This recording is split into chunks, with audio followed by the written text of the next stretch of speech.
بسم اللہ الرحمن الرحیم۔ میں ہوں ایس انصاری۔ محترم غامدی صاحب کے نزدیک امام رسول منتخب کرتا ہے اور امام حاکم وقت کو ہی کہا جاتا ہے۔ نمبر 2، امام کا تصور قرآن میں واضح نہیں۔ یہ آپ ویڈیو ملاحظہ کیجئے پہلے، غامدی صاحب اور محترم طالب جوہری صاحب، علامہ طالب جوہری، اہل تشیع کے طالب جوہری، یہ آپ ملاحظہ کیجئے، پھر میں جواب دیتا ہوں۔ امامت مسجد کی امامت ہمارے ہاں نہیں ہوتی اصطلاح میں۔ اس کا مطلب ہے مسلمانوں کی بحثیت مجموعی امامت، یعنی جیسے سیدنا ابوبکر صدیق کا انتخاب کیا گیا تو اس زمانے کی اصطلاح میں مسلمانوں کے حکمران کو امام کہا جاتا تھا، یعنی اس کو امامت کبریٰ کہتے ہیں۔ مسجد کی امامت، امامت صغریٰ چھوٹی امامت، اور پوری سلطنت کی یا مسلمانوں کی پوری جماعت کی امامت وہ امامت کبریٰ ہے۔ یعنی شہریوں کے مفاد کا تحفظ تو دنیا کی ہر حکومت کرتی ہے، آپ اس کو ایک دوسری تعبیر میں بدل لیجئے، اسلامی مفاد کا تحفظ، مسلمانوں کے شرعی احکام کا نفاذ اور مسلمانوں کی عملی تربیت۔ ہم ریاست کا تصور رکھتے ہیں، مقرر نہیں کیا جاتا بلکہ اس سے زائد ان چیزوں کے لیے مقرر کیا جاتا ہے۔ تو جب وہ ان چیزوں کے لیے مقرر کیا جاتا ہے تو پھر کیا اس کا تقرر لوگ کر سکتے ہیں؟ فیصلہ کرنے کا طریقہ بھی کوئی نہیں ہوگا ان کے پاس، اور اگر انہوں نے فیصلہ کر لیا اور اس کے ہاں کوئی خرابی پیدا ہوئی تو پھر معزولی کا مسئلہ پیدا ہوگا، اور معزولی کا مسئلہ اس سے پہلے مسلمانوں کی جان لے چکا ہے اور بے شمار خرابیاں اور بڑے فتنے اس سے پیدا ہو چکے ہیں۔ انہوں نے کہا کہ یہ بات ہی غلط ہے کہ لوگوں کو اپنے حکمران کا تقرر کرنا ہے، جس طریقے سے اللہ تعالیٰ پیغمبروں کا تقرر کرتا ہے ان کی ہدایت کے لیے، اسی طرح سے اللہ تعالیٰ ہی ان کے امام کا تقرر کرتا ہے ان کے نظم کو قائم کرنے، ان کی عملی تربیت اور نفاذ شریعت کے لیے۔ یعنی گویا جو حکمران کا تقرر ہے اس کا حق لوگوں کو نہیں ہے، اس کا حق اس کائنات کے خالق کو۔ جس طرح وہ انبیاء کا تقرر کرتا رہا ہے، ہم سے تو نہیں پوچھتا، یا ہم پیغمبروں کا انتخاب نہیں کرتے، اسی طریقے سے وہ امام کا بھی تقرر کرتا ہے۔ امام کا تقرر کیسے کرتا ہے؟ خدا کے رسول کے ذریعے سے کرتا ہے، یعنی وہ اپنے رسول سے یہ کہتا ہے یا اپنے نبی سے یہ کہتا ہے کہ فلاں شخص کو امام مقرر کر دیا جائے۔ اس وجہ سے شیعہ علم کلام میں امام نمائندہ الہی ہے، اور وہ جو حکومت قائم کرتا ہے وہ حکومت الہی ہے، اور اس کی پھر وہ ایک ترتیب بیان کرتے ہیں کہ رسول اللہ صلی اللہ علیہ وسلم نے اپنے بعد سیدنا علی رضی اللہ عنہ کو امام کی حیثیت سے مقرر کر دیا۔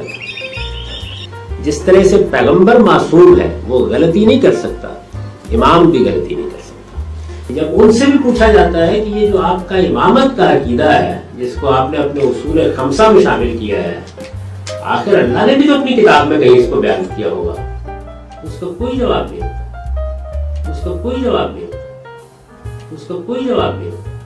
یہ چیزیں ہم نے کیسے مانی؟ عدل سے مانی، اور اب ایک مرحلہ فکر ہے اور وہاں تمہیں روکوں گا۔ پروردگار نبوت ختم کر دی، لیکن گمراہ انسان اب بھی آ رہے ہیں، تو ہدایت کی ضرورت تو آج بھی ہے۔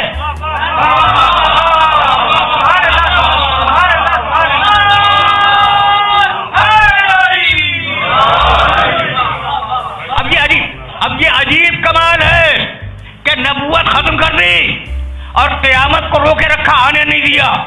یعنی بھائی توجہ رکھنا، نبوت اور قیامت کے درمیان کوئی چیز ہے جو نبوت کو قیامت سے ملائے گی، اور اس کا نام ہے امامت۔ اسی لیے کہا کہ ہم نبی کے ساتھ قیامت میں نہیں بلائیں گے، یوم ندعو کل اناس بامامہم، اماموں کے ساتھ بلائے جاؤ گے۔ قیامت کا دن ہر انسان اماموں کے ساتھ بلایا جائے گا، خلیفہ کے ساتھ نہیں بلایا جائے گا۔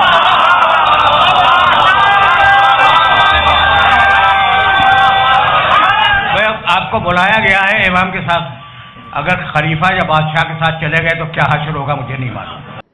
غامدی صاحب کے نزدیک امام رسول منتخب کرتا ہے اور امام حاکم وقت کو ہی کہا جاتا ہے۔ وہ حاکم وقت کو مقرر کرتا ہے، اسے امام کہا جاتا ہے بقول ان کے۔ پھر دوسری جگہ کہتے ہیں کہ امام کا تصور قرآن میں واضح نہیں. اور طالب جوہری صاحب جو ہیں ان کے یہاں بہت واضح ہے. امام معصوم ہوتا ہے، معصوم عن الخطا ہوتا ہے، امام جو ہے پوری کائنات کو سنبھال رہا ہوتا ہے. امام کا درجہ ان کے یہاں نبی سے بھی اوپر ہے. اچھا اب آئیے جواب. دراصل امام کہا جاتا ہے لیڈر کو، لیڈر بس. وہ کسی فن کا لیڈر ہو اس کو بھی امام کہیں گے، لیڈر. نہ نبی کو کہا جاتا ہے نہ حاکم وقت کو. یہ غامدی صاحب کی بڑی غلط فہمی. نبی کو اس لیے نہیں کہہ سکتے کہ نبی میں کوئی بھی کافر نہیں ہوتا. کبھی سنا نبی کے لیے کافر کا لفظ؟ جیسے ائمۃ الکفر قرآن میں آیا ہے، ایسے انبیاء الکفر، انبیاء الکفر، کفر کے انبیاء. سنا ہے کہیں قرآن میں کہیں؟ جبکہ امام کو تو کافر بھی کہا گیا ہے. نبی میں کوئی کافر نہیں ہوتا، جبکہ امام کو کافر بھی کہا گیا ہے. 9/12، 9/12 قرآن کہتا ہے فقاتلوا ائمۃ الکفر، بس قتل کر دو، قتال کرو ان سے، کفر کے اماموں سے. دیکھا آپ نے، امام تو کفر کے بھی ہوتے ہیں. اور جس طرح ہادی امام اللہ بناتا ہے، ہدایت دینے والا امام اللہ بناتا ہے. وَجَعَلْنَا مِنْهُمْ أَئِمَّةً يَهْدُونَ بِأَمْرِنَا 32/24، 32/24.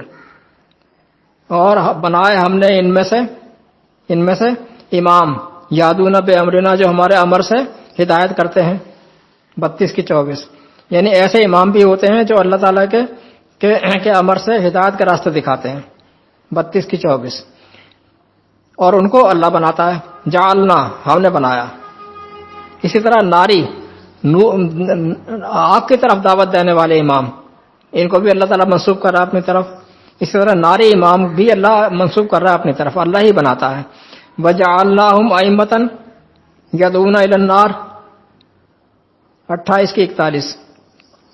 اور ہم نے ان میں امام بنائے جو آگ کی طرف دعوت دیتے ہیں. دیکھا آپ نے 28/41. کیا مطلب ہے اس کا؟ اس کا مطلب ہے کہ وقت کا تقاضا امام کی بعثت کرتا ہے. وقت کا تقاضا امام کی بعثت کرتا ہے. اگر لوگ بددیانت ہیں، بد کردار ہیں، بے ایمان ہیں، ظالم ہیں، تو ان کا امام بھی بددیانت، ظالم اور آگ کی طرف بلانے والا ہی ہوگا. اور اگر لوگ مومن ہیں، با کردار ہیں، ایماندار ہیں، تو ان کا امام بھی درست سمت میں ہدایت دینے والا منتخب ہوگا. اور چونکہ عمل کا نتیجہ اللہ کے قانون کے مطابق مرتب ہوتا ہے، اس لیے دونوں طرف کے اور دونوں طرح کے اماموں کے بنانے کے عمل کو اللہ نے اپنی طرف منسوب کر رکھا ہے کہ ہم بناتے ہیں. ہم بنانے سے مطلب یہ کہ تم ایسا ماحول پیدا کرتے ہو، ماحول جو ہے وہ نتیجہ مرتب کرتا ہے، وہ نتیجے کے مطابق نتیجے ہمارے بنائے ہوئے ہیں، لہذا ہم بناتے ہیں.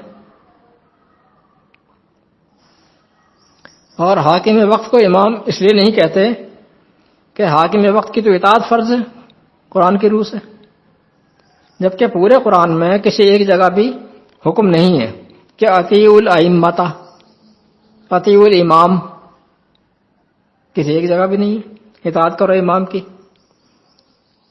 اس کا مطلب ہے مرکزی حکمراں امام کو نہیں کہا جاتا ہے، یعنی مرکزی حکمراں کو امام نہیں کہا جاتا ہے. امام صرف لیڈر ہوتا ہے جو حاکم وقت سے نچلے درجے کا ہوتا ہے، عام رہنما، عام رہنما جنہیں ہم لیڈر کہتے ہیں نا. ابراہیم علیہ السلام کو امام بنانے سے کیا مطلب ہے؟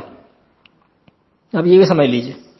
ابراہیم علیہ السلام ایک اولو العزم پیغمبر تھے، نبی تھے. یہ آپ ذہن میں رکھیں، بڑے اولو العزم نبی تھے، لیکن رسالت آپ کو نہیں ملی، بلکہ ایک عالمی لیڈرشپ ملی. عالمی لیڈرشپ ملی. آپ نے کہیں کوئی حکومت نہیں بنائی، کوئی حکومت بنا نہیں سکے، لیکن لیڈر تھے. نبی اور لیڈر میں یہ فرق ہوتا ہے کہ نبی تو وحی کا پرچار کرتا ہے، جبکہ لیڈر امام کو کہتے ہیں. امام دیگر علوم کی رہنمائی کرتا ہے، جیسے ملاکوت کا آپ کو خاص علم عطا کیا گیا تھا، ملاکوت کا 6/75، جس آسٹرونومک کائنات کا 6 کی 75، اور ویسے آپ صرف نبی تھے 19 کی 41، آپ ایک اولو العزم نبی تھے 19 کی 41۔ اچھے اور برے امام لیڈرز، اچھے برے امام لیڈرز اب بھی ہوتے ہیں، لیکن امام کا وہ تصور جو اہل تشیع کے یہاں پایا جاتا ہے قرآن سے دور کا بھی واسطہ نہیں ہے اس کا۔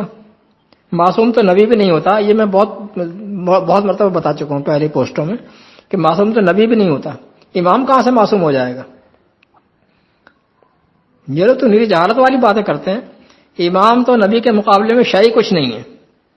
کسی بھی شیعہ عالم کے کسی بھی شعبہ علم کے ماہر کو امام کہا جاتا ہے، جن میں اچھے بھی ہوتے ہیں برے بھی ہوتے ہیں۔ حق کا معیار قرآن ہے، امام نہیں۔ اور اسلامی حکومت کا مرکزی عہدہ اور رسول ہوتا ہے، نہ امام، نہ خلیفہ، نہ امیر المومنین، نہ کچھ اور۔ لہذا امام کا کانسیپٹ تو کلیئر ہے قرآن سے، کیسے کہتے ہیں غامدی صاحب کی کلیئر نہیں ہے؟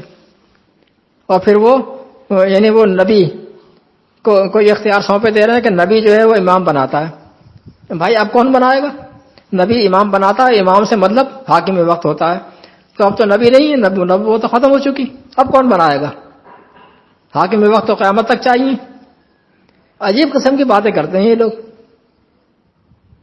وہ سلام